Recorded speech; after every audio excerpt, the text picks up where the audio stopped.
আগের পার্টে আমরা দেখেছিলাম যে গুয়ন দহি আর কেক দুটোই বাঁচিয়ে নেয়, যেটা দেখে দহি অনেক ইমপ্রেস হয়ে যায়। আমি 2 মিনিটে আসছি বলে ও ওয়াশরুম চলে যায়, আর গুয়ন বলে আমার প্রিশিয়াস কেক আমি বাঁচিয়ে নিলাম।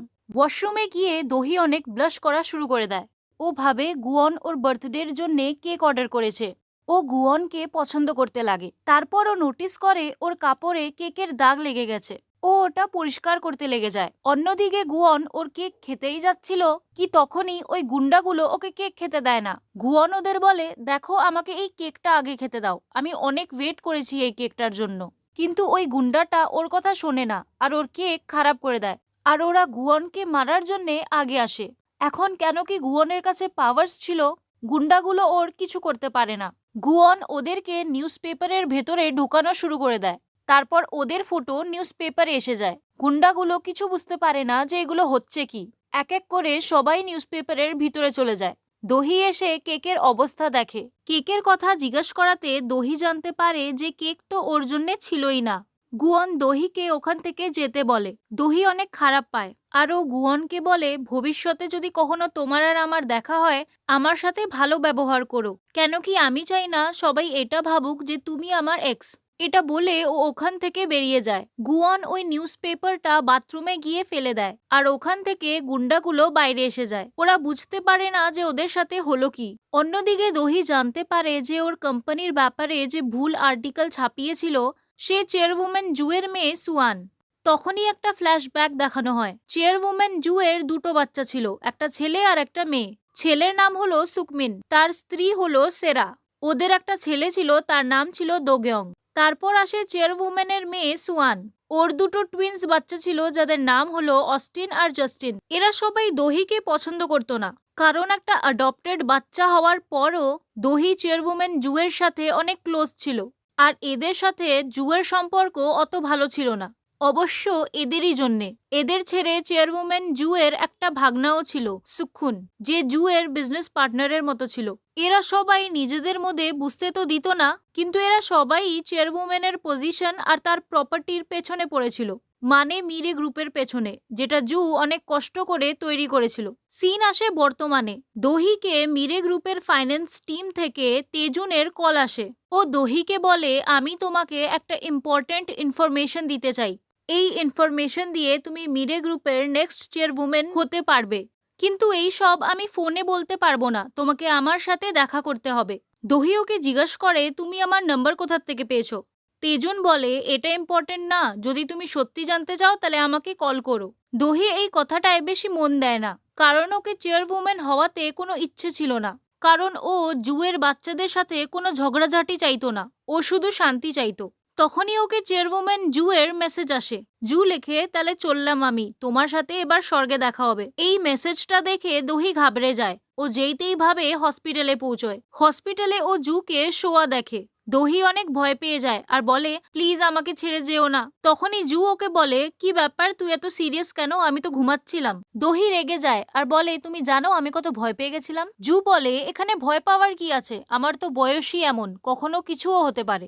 দহি ওকে জিজ্ঞাসা করে ওকে এমন ভাবে কেন ডাকা হয়েছে। জু ওকে ওর বার্থডে সেলিব্রেট করার জন্য ডেকেছিল, কারণ দহি নিজের বার্থডে সেলিব্রেট করে না। জু ওকে ওর ব্লাইন্ড ডেটের ব্যাপারে জিজ্ঞাসা করে।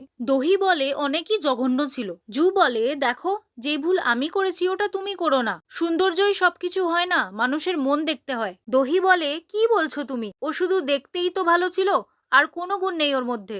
জু নিজের ফোন বের করে ওই ছেলেটার ফটো দেখতে শুরু করে আর বলে, ফটো থেকে আসলে বেশি সুন্দর লাগে কি ও? দহি ফটো দেখে বলে, এটা কে? আমি যার সাথে ডেটে গেছিলাম সে তো অন্য কেউ ছিল। তখনই শিন আসে আর বলে যে দহি ভুল রেস্টুরেন্টে চলে গেছিল। শিন গুয়নকে ক্ষমা চাওয়ার জন্য ফোন করে আর বলে ওই ডেটের সব খরচা আমরা পে করব। কিন্তু গুয়ন মানা করে দেয় আর ফোন রেখে দেয়। সবাইকেই ও অনেক রুড লাগে আর দহি ভাবে, আচ্ছা তো এ সবার সাথেই এমন ভাবে কথা বলে। জু বলে, দাঁড়া, আমি ওই ছেলেটাকে আবার ডেটের জন্য জিজ্ঞাসা করছি। কিন্তু দহি মানা করে দেয়। ও বলে, আমি আবার এই ডেট ওয়েটে যেতে পারবো না। আর তুমি হাত ধুয়ে আমার বিয়ের পেছনে কেন পড়ে আছো? এখন আমার বয়সই কত, আর যদি এতই ভালো লাগে তো তুমি করে নাও না বিয়ে। জু ওকে বোঝাতে লাগে যে একলা একলা জীবন যাপন করা যায় না, আমাদের কাছে একটা এমন মানুষ হওয়া উচিত যে আমাদের সাপোর্ট করবে আর আমাদের অসুবিধায় আমাদের পাশে দাঁড়াবে। আমার জন্যে ওই মানুষটা হলো তুই। জু ওকে দুটো আংটি দেয় আর বলে, দেখ আমি সব রেডি করে রেখেছি, তোকে শুধুমাত্র একটা ভালো মানুষ খুঁজতে হবে আর এই আংটিটা পরিয়ে দিতে হবে। জু ওকে দুটো আংটিই পরিয়ে দেয় আর বলে, যখন ওই মানুষটা তুই পেয়ে যাবি এই আংটিটা ওকে পরিয়ে দিস। অন্যদিকে গুয়ন নিজের কাজে ফোকাস করতে পারে না, কেন কি ও কেক খেতে পারেনি। অ্যাকচুয়ালি যখন গুয়ন একটা ডিল কমপ্লিট করে ও সেলিব্রেট করার জন্য কেক খায়, কিন্তু এবার ও এটা করতে পারেনি। ওর ম্যানেজার বকিউ ওকে জিজ্ঞাসা করে, কেন খেতে পারোনি কেক, কিসে বিজি ছিলে তুমি? গুয়ন বলে, ডেটে ছিলাম। ডেটের কথা শুনেই গায়ং রেগে যায়। গায়ং একটা ট্রেডিশনাল ডান্সার ছিল আর ও গুয়নকে পছন্দ করত। ওর থেকে বাঁচার জন্য গুয়ন আর বকিউ অজুহাত দিয়ে ওখান থেকে বেরিয়ে পড়ে। অন্যদিকে দহি শিনকে ঘরে যেতে বলে সুয়ানের সাথে একাই দেখা করতে চলে যায়। সিন শিফট হয় ফাইন্যান্স টিমের তেজুনের ওপর, যে দহিকে কল করেছিল। কেউ ওকে মেরে ফেলে। লোকটার ঘাড়ে রক্তের ছাপ ছিল, যেটা অনেক খারাপভাবে চুলকলে আসে। অন্যদিকে দহি যখন সুয়ানের সাথে দেখা করতে পৌঁছয়, ও সুয়ানকে পায় না। সুয়ান অলরেডি বেরিয়ে গেছিল।